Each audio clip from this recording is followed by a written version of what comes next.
Into fourth gear on lap 4 of the Ride Show. It's made in Japan. It's a Japanese engineering company that puts together fine vehicles and likes to do it in style. Responsible for the rotary engine, this time around they've come up with a people hauler. It's the 2010 Mazda CX-9 Grand Touring all-wheel drive.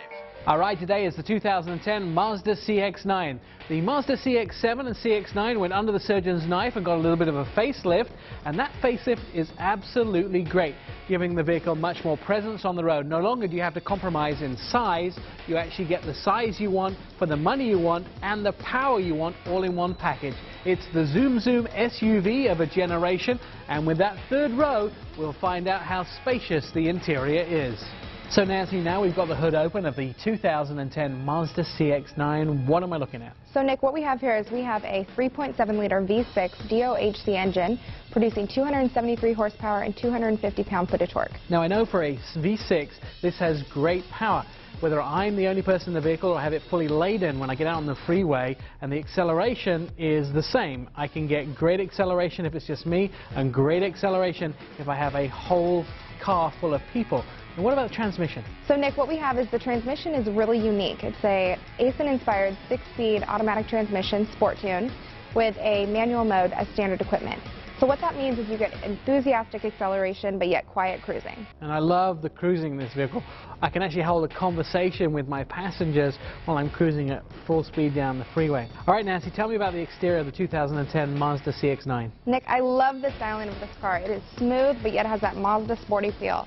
Up front here we have a new grille, kind of the signature look, but it's a 5-point honeycomb grille.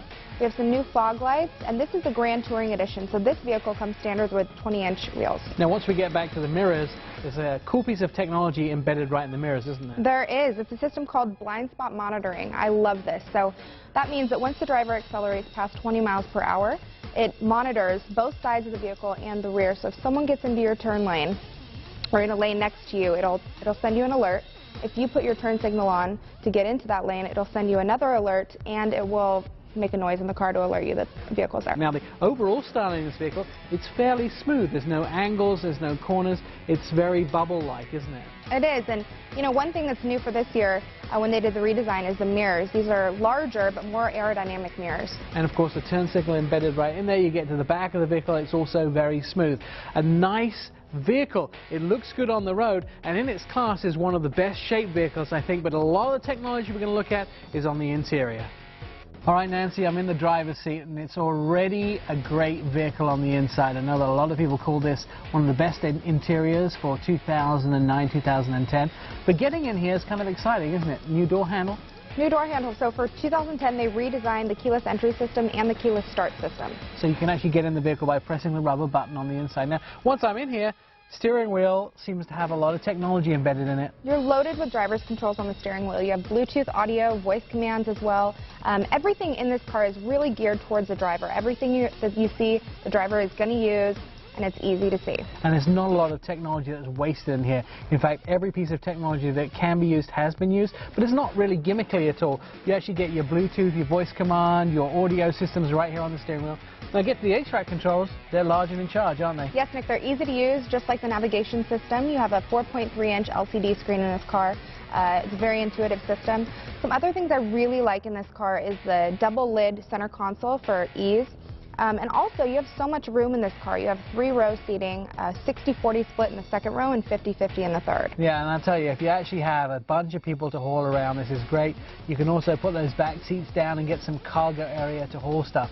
Now, along with the wood trim and the well-designed interior of the technology and the room, this is definitely one of my favorites interiors for 2010. It is, and Edmunds.com even said that this is one of the nicest interiors in this class. Here on the Ways to Buy, the 2010 Mazda CX-9.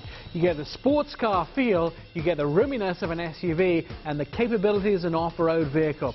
You don't have to compromise in what you spend to get the size and capabilities of a vehicle. And finally, for 15 in the city and 21 on the highway, the gas mileage doesn't eat a hole in your pocket.